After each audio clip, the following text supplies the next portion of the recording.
सद्गुरू श्री ब्रह्मचैतन्य महाराज गोंदवलेकर यांचं प्रवचन 22 जुलै।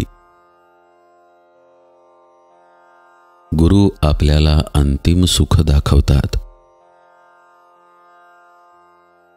एक लहान मुलगा एका विहिरीजवळ उभा होता। त्याची एक वस्तू आत पडली होती। ती काढण्यासाठी मी आत उडी मारतो असे तो म्हणू लागला। त्यावर तिथे होता तो एक मनुष्य म्हणाला, तू असे करू नकोस, आत पडून बुडून जाशील। तरी पण तो ऐकेना। एवढ्यात त्याचा बाप तिथे आला। त्यानेही मुलाला पुष्कळ सांगून पाहिले, पण तो ऐकेना। मग त्या मुलाला बापाने धाक दाखवून आणि मार देऊन घरात नेले। आता मुलाला मारले म्हणून तुम्ही बापाला दोष द्याल का? एकुलता एक मुलगा नवस करून झालेला, त्याला जाऊ दिले असते तर काय झाले असते असे म्हणाल का? नाही ना। तर मग गुरु तरी काय करत असतो? आपण विषय मागत असतो आणि ते दिले तर आपण त्यात बुडून मरू हे त्याला माहीत असते। म्हणूनच तो आपल्याला त्यातून वाचवण्यासाठी 4 गोष्टी सांगून पाहतो। पण तेही न ऐकले तर तो आपत्ती वगैरे आणून धाक दाखवतो। आपण त्याबद्दल रडत असलो तरी तो आपल्याला त्यातून वर ओढीतच असतो। आपण तर चांगले शिकले सवरलेले, त्या मुलाप्रमाणे अज्ञान नसून चांगले वयस्कर, तरी सुद्धा आपल्याला विषयात उडी घ्यावीशी वाटते। गुरुने सांगितले लग्न करू नकोस, तर आपण लग्न कधी होईल म्हणून त्याच्या पाठीस लागत असतो।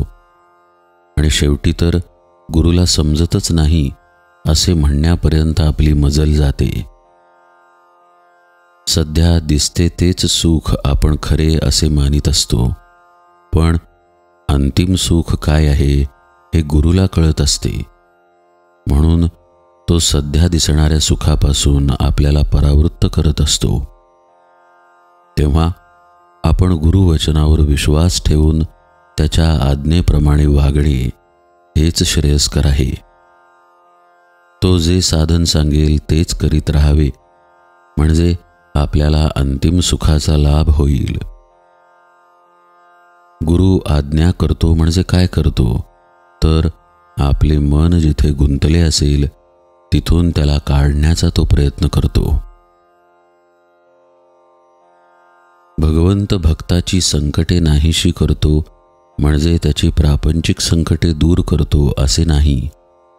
ती काय सहज दूर करता येतात, पण भक्ताला समाधानात ठेवून संकटे सहन करण्याची शक्ती भगवंत देतो। भक्ताला तो नेहमी स्मरणात ठेवतो।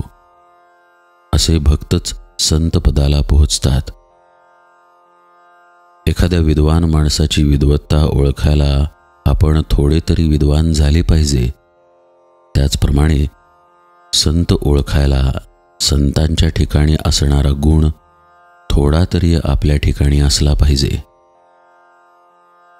संतांचा मुख्य गुण म्हणजे ते भक्तीला चिकटलेले असतात।